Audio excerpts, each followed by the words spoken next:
Hello guys, welcome back to the channel Medico. तो आज अपन पढ़ेंगे फिजिक्स का एक टॉपिक। तो आज अपन पढ़ेंगे 2D। तो इसके अंदर टोटल आपके 28 फॉर्मूले हैं। 28 फॉर्मूलों में आपकी पूरी 2D कवर हो जाएगी। तो अच्छे से ध्यान से पढ़ो और उसके बहुत सारे क्वेश्चंस की प्रैक्टिस करना।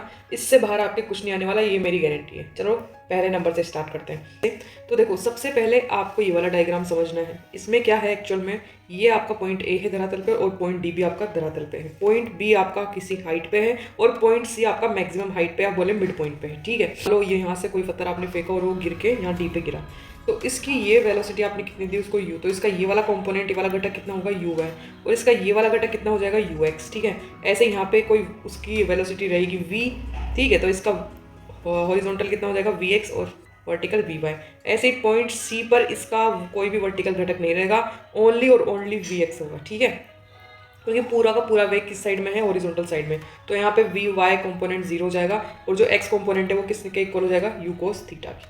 ठीक, अब देखो, अब अपन बात करते हैं 8 पॉइंट बी पे। तो ये क्वेश्चन पूछा जा चुका है, इसलिए मैंने लिख भी रखा है। तो बी पॉइंट पर देखो क्या होगा, जो आपकी वी एक्स है, मतलब ये वाला जो कंपोनेंट है हॉरिजॉन्टल कंपोनेंट, ठीक है, वी एक्स वो किसके इक्वल होना चाहिए, यू एक्स। क्योंकि मैं आपको आगे चल के एक चीज़ बताऊंगी कि इसका जो क्षैतिज घटक होता है, जो कि हॉरिजॉन्टल घटक होता है, वो हमेशा क्या होता है, कांस्टेंट रहता है, चेंज नहीं होता। तो जो वी एक्स है उसी की वैल्यू यू एक्स के इक्वल भी होनी चाहिए, क्योंकि ये भी आपका क्षैतिज घटक है, ये भी आपका हॉरिजॉन्टल कंपोनेंट है। तो इन दोनों की वैल्यू क्या होनी चाहिए, बराबर। तो इसी को मैंने यहाँ लिख दिया है, वी एक्स को किसके इक्वल लिख दिया मैंने, यू एक्स के इक्वल लिख दिया। ठीक, तो वी एक्स को मैंने यहाँ पे क्या लिख दिया, वी कोस अल्फा, और यू एक्स की वैल्यू अपनी क्या थी यहाँ से, यू कोस थीटा। ठीक है, यू कोस थीटा थी, तो मैंने यहाँ पे आप क्या लिख दिया, यू कोस थीटा। तो ये दोनों क्या हो जाएंगे, एक दूसरे के इक्वल हो जाएंगे। क्वेश्चन में आपसे वो पूछेगा, बताओ वी वेलोसिटी कितनी है किसी कोण एंगल पर, जिसका उसने थीटा दे रखा होगा, तो किसी हाइट पर और किसी एंगल अल्फा पर आपकी जो वेलोसिटी है वो कितनी है, ये क्वेश्चन में आपसे पूछेगा। तो आपको क्या करना है, दोनों के हॉरिजॉन्टल जो कंपोनेंट है उनको इक्वल कर देना है। इससे आपकी क्या जाएगी, वी वेलोसिटी जाएगी कहाँ पर, किसी भी हाइट पर जहाँ पर अल्फा कोण बन रहा है वहाँ पे। ठीक है, हॉरिजॉन्टल कंपोनेंट हमेशा क्या होता है, कांस्टेंट रहता है। तो ये आपका जो समीकरण है वो उसी से निकलेगा। देखो समझते हुए चलना। अब देखो ए पॉइंट से लेकर डी पॉइंट तक की बात करते हैं कि यहाँ से लेके यहाँ तक क्या क्या चेंज है। तो सबसे पहले तो अर्थ टू अर्थ, ठीक है, तो ए से लेके और डी तक, इसमें क्या होगा, आपकी काइनेटिक एनर्जी कितनी हो जाएगी, हाफ एम यू स्क्वायर हो जाएगी। पोटेंशियल एनर्जी कितनी होगी, जीरो। पोटेंशियल एनर्जी आपकी जीरो रहेगी, चेंज यहाँ से यहाँ तक कुछ नहीं आएगा। यहाँ पे भी जीरो होती है और यहाँ पे भी जीरो ही रहेगी, और यहाँ से लेके यहाँ तक कितनी हो जाएगी, हाफ एम यू स्क्वायर। तो टोटल एनर्जी की अपन बात करें तो टोटल एनर्जी कितनी हो जाएगी, वो भी हाफ एम यू स्क्वायर हो जाएगी, काइनेटिक एनर्जी के इक्वल। कंप्लीट प्रोजेक्टाइल मोशन के अंदर दो चीज़ आती है, एक तो जी मतलब कि जो ग्रेविटेशनल एक्सेलरेशन होता है वो, और एक यू कोस थीटा। तो जी और यू कोस थीटा कॉन्स्टेंट होते हैं मैग्नीट्यूड के अंदर भी और डायरेक्शन के अंदर भी। तो दो चीज़ें आपकी कॉन्स्टेंट रहेगी पूरी, जो ए से लेकर डी तक यहाँ, मतलब अर्थ टू अर्थ में जो भी चेंजेस होंगे वो इन दोनों में नहीं होंगे। किस किस के अंदर, एक तो जी के अंदर, दूसरा आपका ये यू कोस थीटा के अंदर। पॉइंट सी मतलब एक मैक्सिमम हाइट पर, तो जो मिड पॉइंट है या फिर मैं बोलूँ मैक्सिमम हाइट है, क्या है, पॉइंट सी। तो इस पॉइंट पर क्या क्या चीज़ अपन को देखने को मिलेगी, तो ये देखो ध्यान से, इस पॉइंट पर आपका जो वी वाई है, मतलब कि वी वाई जो कंपोनेंट है यहाँ पे, तो यहाँ पे वी वाई क्या होगा, मैंने ऊपर भी लिख रखा था, जीरो हो जाएगा। कोई भी वी वाई कंपोनेंट कितना हो रहा है, जीरो। तो वी वाई कंपोनेंट यहाँ पे आएगा ही नहीं, सिर्फ और सिर्फ कौन सा आएगा, हॉरिजॉन्टल कंपोनेंट आएगा, और किसके इक्वल, यू कोस थीटा के इक्वल होगा। अब देखो, तो सी पॉइंट पर अपन ने देखा वी एक्स कितना होगा, यू कोस थीटा के इक्वल होगा, और वी वाई कितना हो जाएगा, जीरो। अब देखो नीचे क्या लग रहा है आपका जी, और इधर साइड में क्या लग रहा है, यू कोस थीटा, और दोनों के बीच में कितने का एंगल है, 90 डिग्री का एंगल है। और ये चीज़ मैंने अभी आपको समझाई थी कि ये दोनों क्या है, फिक्स रहेंगे, कांस्टेंट रहेंगे। देखो वेग कितना होगा, तो वेग होगा आपका यू कोस थीटा।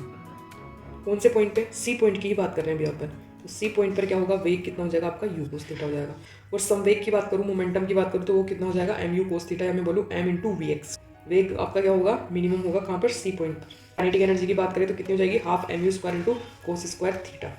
और पोटेंशियल एनर्जी की बात करें इस पूरे ड्यूरेशन में कितनी होगी, half M U square sine square theta. तो आप किसी भी पॉइंट पे निकाल सकते हो, मतलब कहीं पे भी आप पोटेंशियल एनर्जी निकाल सकते हो, कहीं पे भी आप काइनेटिक एनर्जी निकाल सकते हो। यहाँ पे थीटा की वैल्यू पुट करना, आपका आंसर आ जाएगा। यहाँ पे थीटा की वैल्यू पुट करोगे तो पोटेंशियल एनर्जी निकल जाएगी। तो इसमें पीरियड की बात कर लेते हैं। तो टाइम पीरियड कहाँ पे कितना होगा, तो जिस भी एंगल पे पूछेगा आप एंगल पुट करना है यहाँ पे, तो उस वाले एंगल पर आपका क्या आ जाएगा, टी आ जाएगा। कि जैसे मान लो यहाँ पर बताओ, यहाँ पर थीटा एंगल बना रही है, तो यहाँ पर टाइम बताओ कि यहाँ से लेके यहाँ तक टाइम कितना लगा, या फिर आपको बोले कि यहाँ से लेके यहाँ तक टाइम कितना लगा, यहाँ पर कुछ एंगल बना रही है, तो आपके पास में क्या आ जाएगा, टाइम आ जाएगा। और टाइम ऑफ फ्लाइट पूछे तो, मतलब कि हवा में रहने का टाइम पूछे तो, मतलब यहाँ से लेके और पूरा यहाँ तक, तो ए से लेके डी पॉइंट तक का वो टाइम पूछे, आप बोले कि टाइम ऑफ फ्लाइट पूछे, तो आप क्या लिखोगे, 2u इंटू साइन थीटा, आप क्या बोलोगे, 2u साइन थीटा।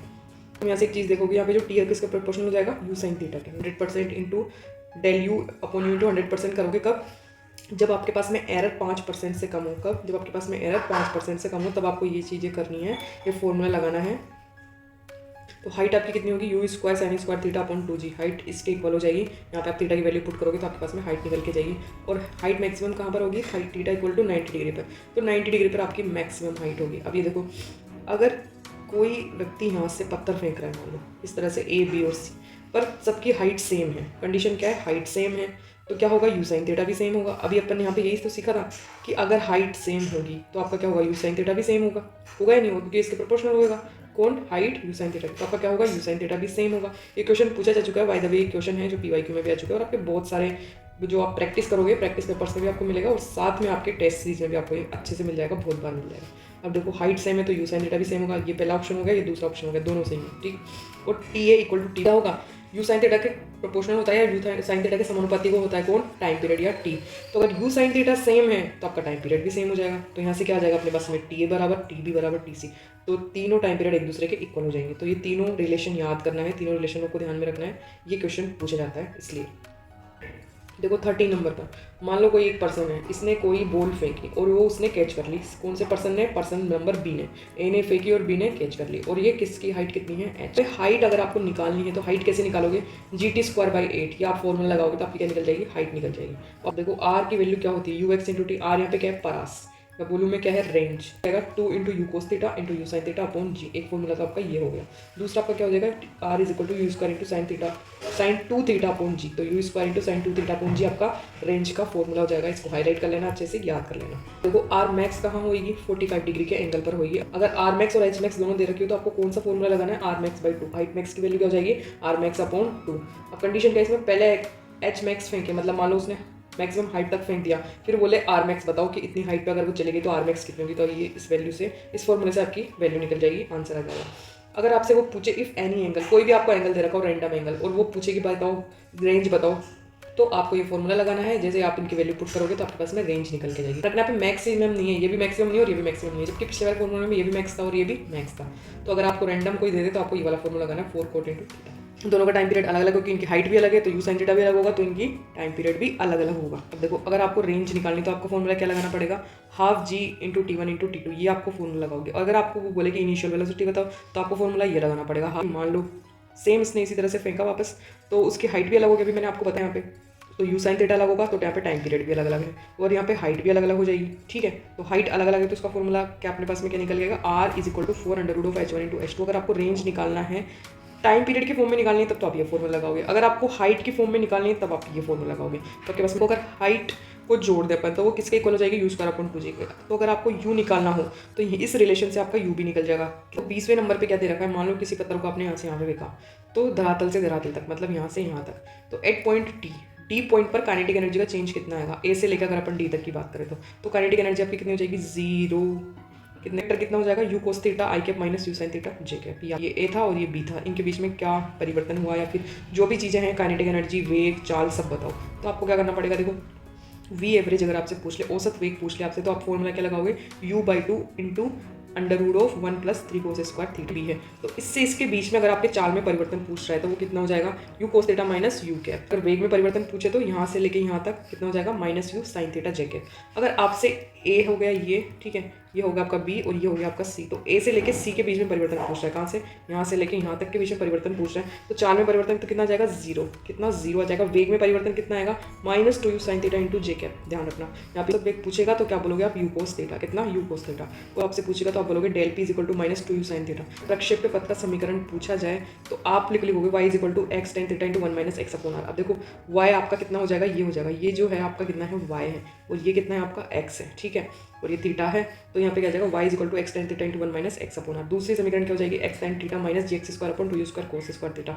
ये भी इंपॉर्टेंट है और ये भी इंपॉर्टेंट, दोनों को हाईलाइट कर लेना और याद कर लेना। अब देखो tan थीटा की वैल्यू पूछो और अल्फा और बीटा दे रखा हो तो आपको कैसे करना है, tan theta is equal to tan alpha plus tan beta, इन दोनों को एक जोड़ दोगे तो आपके पास किसके इक्वल आ जाएगा, tan थीटा के इक्वल आ जाएगा। कोई ऊंचाई है वहाँ से आप क्षैतिज प्रक्षेप्य करो, इस तरह से फेंक रहे हो, पर उसका क्या होगा, पाथ तो ये होगा ना, फेंकोगे इस तरीके से, लेकिन पाथ तो ये होगा, पर आपने वेग किस डायरेक्शन में दिया है, क्षैतिज डायरेक्शन में, हॉरिजॉन्टल डायरेक्शन में तो कितना दिया है, u, तो वो बाद में भी कितना रहेगा, u। तो हॉरिजॉन्टल वाला तो कभी चेंज नहीं होगा, वहाँ पे कितना था जब अपन यू फेंक रहे थे, यू कोस थीटा था हमेशा, यू कोस थीटा, यहाँ पे भी यू कोस थीटा, यहाँ पे भी यू कोस थीटा, हर जगह पे यू कोस थीटा था। और यहाँ पे अगर आपने यू से फेंका है तो यहाँ पे भी यू रहेगा, यहाँ पे भी यू, हर जगह पे यू रहेगा, ठीक है। टाइम पीरियड कितना आ गया, अंडर रूट ऑफ 2h/g। और यू वाई कितना हो जाएगा यहाँ पे धरातल से टकराते टाइम पे, यू वाई होगा ही नहीं, क्योंकि आपने जो उसको वेग है वो आपने हॉरिजॉन्टल डायरेक्शन में दिया, उसको वर्टिकल डायरेक्शन में आपको वेग दिया ही नहीं आपने, तो यू वाई उसका कितना हो जाएगा 0। और हाइट अगर आप बोलोगे तो हाइट कितनी आ जाएगी, हाफ g/t²। अगर टी की value not depend on you, तो ये बोलना चाहता है कि टाइम की वैल्यू यू पे डिपेंड नहीं करती। क्यों? क्योंकि टाइम जो है यहाँ पे यू पे डिपेंड कर ही नहीं रहा है, ये एच पे डिपेंड कर रहा है। ये नीचे जी टी लगेगा हमेशा, जी टी नीचे लग रहा है, और इधर कितना लगेगा, यू लग रहा है, कितना यू। तो देखो टकराते टाइम टेन थीटा कितना लगेगा, GT/u, ठीक है। यहाँ से ही समझ में आ गया। अब v कितना आएगा, under root of u² + g² × t²। ये आपका क्या आ जाएगा v, कब टकराते टाइम। जी हाँ, तो आपसे कोई पूछे कि प्रक्षेप्य का समीकरण बताओ, तो आप क्या बोलोगे, प्रक्षेप्य गति का अगर समीकरण पूछेगा तो आप बोलोगे ½ g × x/u का होल स्क्वायर। अब x/u का होल स्क्वायर कैसा है, तो ध्यान से, x यहाँ पर आपकी क्या है, परास है, या फिर मैं बोलूँ ये हॉरिजॉन्टल आपकी क्या है, डिस्टेंस है। तो वो कैसे आएगी, आपकी डिस्टेंस आपके यहाँ से क्या जाएगी, x = u × t। अब t की वैल्यू अगर निकालनी है तो क्या हो जाएगी, x/u। तो मैंने क्या करा, y = ½ g/t² होना चाहिए था, t की जगह क्या पुट कर दिया मैंने, x/u पुट कर दिया। तो आपका समीकरण क्या हो जाएगा, ½ g × x/u का होल स्क्वायर। ये समानुपाती हो गया, y किसके डायरेक्टली जो प्रोपोर्शनल हो गया, x² के डायरेक्टली प्रोपोर्शनल हो गया, ठीक है। तो y किसके समानुपाती हो गया, x² के समानुपाती हो गया।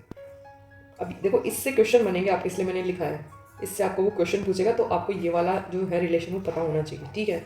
ऊंचाई से थीटा कोण पर मान लो कोई किसी को प्रक्षेप करे या फिर प्रोजेक्टाइल करे, तो क्या होगा, अगर किसी बॉल को मान लो ऊंचाई से u वेलोसिटी से फेंका जाए या भगाया जाए, तो क्या होगा कि जो t है वो धरातल में पहुंचने में लगा हुआ समय कितना है, धरातल में पहुंचने में लगा समय t है। तो आप हाइट अगर वो आपसे पूछे तो हाइट यहाँ पे क्या जाएगी, -h नीचे की तरफ, u sin थीटा किधर लग रहा है, ऊपर की तरफ, क्योंकि पहले ऊपर ही तो जाएंगे तो अपन को ऊपर वाला कंपोनेंट लेना पड़ेगा। तो u cos थीटा नहीं लेंगे अपन क्या लेंगे, u sin थीटा। तो अपन यहाँ पे u sin थीटा लेंगे, और ऊपर की तरफ है तो अपन क्या लेंगे, पॉजिटिव लेंगे, ठीक है। तो ये क्या हो गया, u sin theta × t positive में, और -½ g/t² लेंगे। तो अब अपन नीचे की साइड जा रहे हैं तो माइनस का g लगाना पड़ेगा यहाँ पे, ठीक है। अगर वो इस बार नीचे फेंके तो क्या होगा, ये थीटा बन गया, ये u बन गया। तो इस बार आपका u cos थीटा वापस से हॉरिजॉन्टल वाला होगा, और u sin थीटा क्या हो जाएगा, वर्टिकल हो जाएगा। अब यहाँ पे अब नीचे ही जा रहे हो डायरेक्ट, तो अपन क्या लेंगे, -h, ठीक है, और -u sin थीटा लेंगे, क्योंकि नीचे की तरफ है। देखो u cos थीटा तो इधर हो जाएगा और u sin थीटा नीचे की तरफ, तो उसके लिए भी क्या करेंगे, माइनस का यूज़ करेंगे। और नीचे की तरफ ही है तो यहाँ पे भी क्या जाएगा, माइनस का ½ g/t² आ जाएगा। तो यहाँ पे माइनस, यहाँ माइनस और यहाँ माइनस, सारे माइनस कैंसिल आउट हो जाएंगे। क्यों, माइनस कॉमन लेना है यहाँ से, और यहाँ पे भी माइनस, तो माइनस माइनस ये कट जाएगा। तो ये पूरी समीकरण आपकी क्या हो जाएगी, पॉजिटिव में जाएगी। तरीके से आपको ये करना है। तो इन 28 फॉर्मूलों के बाहर मुझे नहीं लगता कुछ बचता है, तो कुछ भी नहीं छोड़ा है मैंने, सब कुछ लिखवा दिया। तो इन 28 फॉर्मूलों को अच्छे से याद करो और उसकी क्वेश्चन प्रैक्टिस करो, इससे बाहर कुछ नहीं आने वाला। बस आपको क्वेश्चन प्रैक्टिस करनी होगी, अच्छे से क्वेश्चन प्रैक्टिस करो, अच्छे मार्क्स लाओ, अच्छे कॉलेज में जाओ, अच्छी रैंक लाओ। All the very best. अगर वीडियो अच्छा लगा हो तो वीडियो को लाइक कर देना, चैनल को सब्सक्राइब कर देना। मिलते हैं अगले वीडियो में, तब तक के लिए कीप हसलिंग, कीप स्टडिंग, चलो बाय।